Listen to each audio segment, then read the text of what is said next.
Assalamualaikum. In today's class, we're going to discuss this particular chapter, solving problems using trigonometry.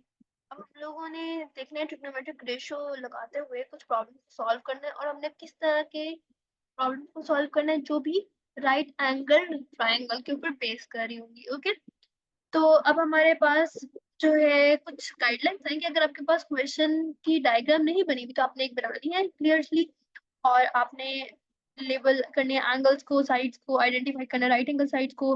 बाकी कोई भी सुकट हुआ में अगर आपको कोई साइड समझ आ रही है एडजेसेंट जो आप फाइंड कर सकते हो, कोई रेशियो, जितनी भी कैलकुलेशन है आप ऑलरेडी कर लो ताकि आपकी कोई प्रॉब्लम ना आए। और कोशिश करनी है कि आप ज्यादा वैल्यूज लिखो या फिर कैलकुलेटर में मेमोरी में से उसको रिमूव ना करो ताकि आपके आंसर्स में राउंडिंग ऑफ करते करते चेंजिंग ना आए।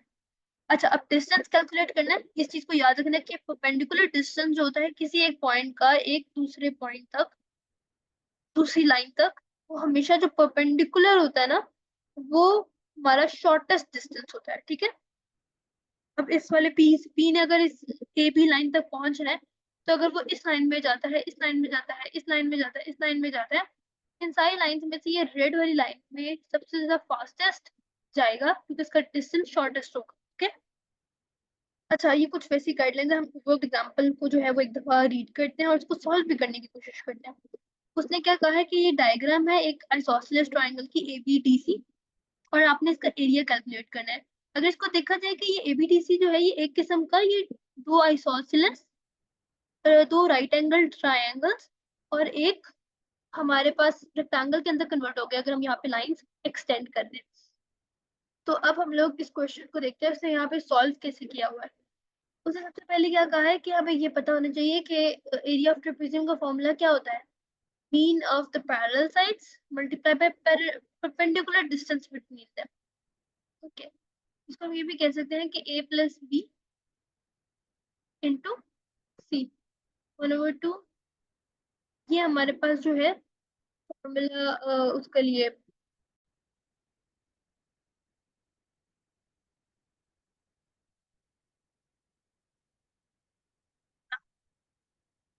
नेक्स्ट हम लोगों ने अब क्या करना है कि अब in this diagram perpendiculars have been added to form right angle triangle so that trigonometry can be used.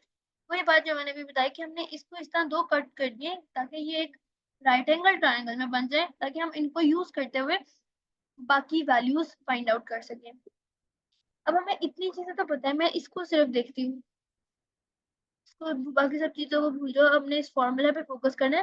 हमें पता है ये पैरेलल लाइंस कौन सी है, एक ये वाली लाइन है और एक ये वाली लाइन है, ये दोनों पैरेलल लाइंस है और हमें ये लाइन भी फाइंड आउट करनी है इन ऑर्डर टू फाइंड सी। ठीक है, अब हमें ये बी से डी तो हमें पता है ये 8.2 है। क्या हमें ए टू सी पता है? नो। क्या हमें बी टू एम या एन टू डी पता है? नो।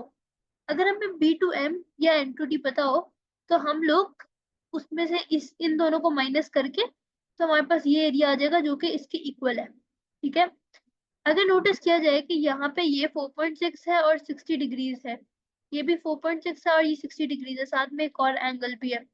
तो अगर हम लोग देखें तो ये हमारे पास ना कॉन्ग्रुएंसी वाला एलिमेंट यहाँ पे फुलफिल हो रहा है, यानी कि दोनों जो डायग्राम्स है वो सिमिलर है। तो अगर मैं बी एम का फाइंड करती हूँ या एन डी का फाइंड करती हूँ तो मुझे दोनों में से किसी का भी एक आ जाएगा। यानी अगर ये 2 मीटर्स है ना, ठीक है, तो ये भी 2 मीटर्स होगा, 2 सेंटीमीटर्स। ठीक है, अब सबसे पहले हम लोग क्या करें, A C is equals to M N, A C is equals to M N, so you can find the length of M N if you calculate the length of B M and N D. B M and N D की find करेंगे तो M N या फिर ए सी हम लोग निकाल सकते हैं, यही मैंने बात कही। अब हम लोग इतना सा एंगल देखते हैं, ये देखते हैं इतना सा ट्राइंगल देख रहे हैं। अब इस ट्राइंगल को देखते हुए हमने साइन 60 किया और इसके लिए फॉर्मूला लगा दिया ऑपोजिट ओवर हाइपोटेन्यूज। इससे हमें क्या मिल जाएगा, ए एम, हम ए एम फाइंड कर सकते हैं। और अगर हमने बी एम फाइंड करना है तो हम लोग उसके लिए कौन सा फॉर्मूला लगाएंगे, cos 60 divide is equal two adjacent divided by hypotenuse. तो ये हमारे पास उन्होंने यहाँ पे लिख दिया है। तो ए एम का ये रिजल्ट आ रहा है, बी एम का ये रिजल्ट आ रहा है। अब हमारे पास बी एम भी आ गया, ए एम भी आ गया। मैं यहाँ पे बी एम लिख लेती हूँ। बी एम हमारे पास है, बल्कि मैं बी एम को ना हाईलाइट कर लेती हूँ क्योंकि मैंने लिखा ही हुआ है उन लोगों ने ऑलरेडी। तो हमारे पास बी एम है ये, तो अगर मैंने एनडी निकालना होगा, एनडी कितना है, एनडी भी सेम यही है, दिस इज ऑल्सो एनडी। और अगर बीएम, और अगर मैंने एमएन निकालना है, एमएन, ठीक है, एमएन निकालने के लिए मुझे क्या करना पड़ेगा, एमएन निकालने के लिए मुझे पहले ये बीएम की जो वैल्यू है इसको 2 से मल्टीप्लाई करना पड़ेगा, और फिर मुझे उसको एमएन से निकालना पड़ेगा, ऐसे मैं करूंगी। ओ सॉरी, बीडी में से निकालना पड़ेगा, टोटल में से निकालना ना, बीडी में से, मतलब इस पूरे में से, बी से लेकर डी में से अगर मैं ये निकाल दूं, इतना सा पोर्शन बी टू एम और एन टू डी निकाल लूंगी, तब मेरे पास एम टू एन आ जाएगा। यही उन्होंने यहाँ पे किया है, एम एन निकालने के लिए 8.2 यानी कि बी डी में से 2.3 प्लस 2.3, यानी बी एम को उन्होंने 2 दफा लिख तो दिया है, 2.3 प्लस 2.3 कर लो या 2 इंटू 2.3 कर लो, कोई फर्क तो नहीं है ना। तो इस तरह से 3.6 आंसर आ गया। अब हमारे पास ये वैल्यू ए सी की भी आ गई, क्योंकि एम एन की वैल्यू ए सी की वैल्यू के बराबर है, यहाँ पे हमने देखा है। अब हमारे पास सारी वैल्यूज आ गई हैं, अब हम लोग अपना फॉर्मूला जो है वो इजीली लगा सकते हैं। हमारे पास हमारे पास जो ए बी है, एक हमारे पास 3.6 plus 8.2 divide by 2 multiply by C, C क्या है, ये A to M, A to M हमने यहाँ पे निकाला, ये रहा हमारा ए टू एम, तो ए टू एम से मल्टीप्लाई कर देंगे तो हमारे पास फाइनल आंसर आ जाए। ठीक है, ट्रिग्नोमेट्री में अब क्या है कि इसको थोड़ा सा आगे खोल के काम करना है, बस क्वेश्चंस चीजें वही हैं जो हमने पीछे एक्सरसाइज में की है। इवन अगर ये वर्क एग्जाम्पल 12 भी देखें तो इसमें भी उसने टावर ब्रिज की बात की है, और उसने कहा कि इनका गैप क्या है, कितना गैप है दरम्यान में। तो सोचा जाए तो ये गैप को अगर मैं यहाँ पे गैप के लिए लाइन फुलफिल कर देती हूँ, तो क्या ये एक ट्रेपेजियम टाइप नहीं बन गया। या ये देखो, एक स्क्वायर है बीच में और दो आइसोसेलेस, दो सिमिलर ट्राइंगल्स है, इनको भी बिल्कुल वैसे ही सॉल्व करेंगे जैसे हमने ऊपर वाला क्वेश्चन सॉल्व किया है। वो ऊपर मैंने थोड़ा डिटेल में बताया था, ये जनरल सा मैंने डिस्कस कर लिया है। Let's move on to exercise 15.8. Question number 1. The diagram represents a ramp AB for a lifeboat. AC is vertical and CB is horizontal. Calculate the size of angle ABC correct to 1 decimal place. चलो हम calculate करते हैं। मैं इसका colour change कर रही हूँ, मैं इस क्वेश्चन के लिए मैं इसको ब्लू कर रही हूँ हमारा कलर। मैंने ABC फाइंड करना है, ये एंगल फाइंड करना है। तो फर्स्ट ए पार्ट के लिए हम क्या करेंगे, हमें देखो ये एंगल अगर पता है तो ये इसका एडजेसेंट होगा, इसके सामने इसका ऑपोजिट है, इसके ऊपर इसका हाइपोटेन्यूज है। तो हमारे पास ऑपोजिट और हाइपोटेन्यूज गिवन है, यानी कि हम लोग कौन सा लगाएंगे, sine, sine theta is equals to opposite over hypotenuse. Sine theta जो है यानी जो एंगल है वो हमने फाइंड करना है। Opposite is 5.2 and hypotenuse is 18.6. So theta is going to be sine inverse 5.2 divided by 18.6. Let's calculate it on our calculators. So I am getting 16.2345. तो उसने कहा है 1 decimal place में बताना है, तो I'm going to write 16.2 degrees. Alright. For the B part, it says calculate the length of BC correct to 3 significant figures. अब हमने BC फाइंड करना है, ये चीज फाइंड करनी है। इसको फाइंड करने के दो वेज है। नंबर 1, एक तो हम लोग पाइथागोरस थ्योरम से फाइंड कर सकते हैं, क्योंकि हमारे पास दो साइड्स हैं और तीसरी साइड हम लोग फाइंड कर सकते हैं, और ये राइट एंगल ट्राइंगल भी है। दूसरा जो है वो हम लोग ट्रिग्नोमेट्रिक रेशियोज से भी फाइंड कर सकते हैं, दोनों से आंसर आ सकता है। मैं इस क्वेश्चन को ट्रिग्नोमेट्रिक रेशियोज से करूंगी क्योंकि ये टॉपिक अभी हम लोग वही पढ़ रहे हैं। हालांकि मैं बताना चाह रही हूँ कि इसको हम लोग पाइथागोरस थ्योरम से भी कर सकते हैं, जैसे वो hypotenuse square is equal to base square plus perpendicular square करते हैं। तो हमारे पास बेस स्क्वायर नहीं है, हाइपोटेन्यूज स्क्वायर है और परपेंडिकुलर स्क्वायर भी है, तो बेस इजीली फाइंड की जा सकती है।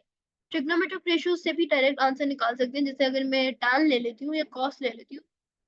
लेट्स से मैं tan ले लेती हूँ, ठीक है, मैंने ले लिया है tan, और यहाँ पे हमारी क्या वैल्यू आई है, 16.2 degrees. tan 16.2 degrees is equals to, through tan का यही फॉर्मूला होता है ना, ऑपोजिट ओवर एडजेसेंट। तो ऑपोजिट हम यहाँ पे हम वैल्यू से लिख देते हैं। ऑपोजिट क्या है 5.2, एडजेसेंट हमने फाइंड करना है। तो अब एडजेसेंट की वैल्यू होगी 5.2 डिवाइडेड बाय tan 16.2। ओके, तो this is going to be tan। और अच्छा मेरे पास जो अब आंसर पहले था ना कैलकुलेटर से, वो मैंने रिमूव नहीं किया, तो उसको मैंने यूज किया डायरेक्ट, और मैं उसको यूज करूंगी आंसर निकालने के लिए। तो I am getting adjustment as 17.85। तो क्योंकि उसने हमें कहा है 3 सिग्निफिकेंट फिगर में लिखना है, तो I am going to write 17.9 metres. तो यहाँ पे जो है क्वेश्चन नंबर 1 हमारा कंप्लीट होता है। Okay okay, question number 2, AB is a chord of a circle center O radius 8 centimeter, angle AOB is 120 degrees. Calculate the length of AB। अब हमने AB फाइंड करना है। इसको अगर मैं डिवाइड कर दूंगी ऐसे दरमियान से, शॉर्टेस्ट डिस्टेंस में कट करूंगी, तो ये परपेंडिकुलरली कट होगा और बाइसेक्ट करेगा क्योंकि रेडियस है। ठीक है, सही है। अब क्या है कि अब हमारे पास ये दो राइट एंगल ट्रायंगल में कन्वर्ट हो गई है।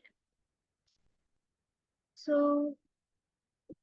अब देखो, अब अगर ये 120 था पहले, अब कितना हो गया, एक साइड को देखते हैं 60 डिग्रीज हो गया। तो हमने इतना सा साइड एक फाइंड करनी है। इतने सा साइड को फाइंड करने के लिए अगर हम लोग देखें, हम कौन सा फॉर्मूला लगा सकते हैं। एक हाइपोटेन्यूज हमारे पास गिवन है और हमें ऑपोजिट फाइंड करना है, तो हम डेफिनेटली साइन का फॉर्मूला यूज करेंगे। Sine theta is equal to opposite over hypotenuse. So we are going to use sine 60 is equals to opposite over 8। तो ऑपोजिट निकालने के लिए हम लोग क्या करेंगे, 8 sin 60, 8 sin 60 इज 4√3। तो पर अगर ये तो हमारे पास आ गया, ये अगर जो भी पॉइंट है यहाँ तक बी तक, तो इसको ए टू बी फाइंड करने के लिए हमें क्या करना पड़ेगा, इसको 2 से मल्टीप्लाई करना पड़ेगा। तो हम लोग अब इसको 2 से मल्टीप्लाई करेंगे। So we are going to get 13.8564। इस तरह से हमारे पास आंसर आ रहा है, बट हम लोग इसका आंसर 3 डेसिमल प्लेस तक देंगे, तो बस मैं यहाँ पे ये रिमूव कर रही हूँ। So that's it. इतना हमारी, ये हमारा सेंटीमीटर लगा देते हो। ये हमारा आंसर है फॉर क्वेश्चन नंबर 2। ओके।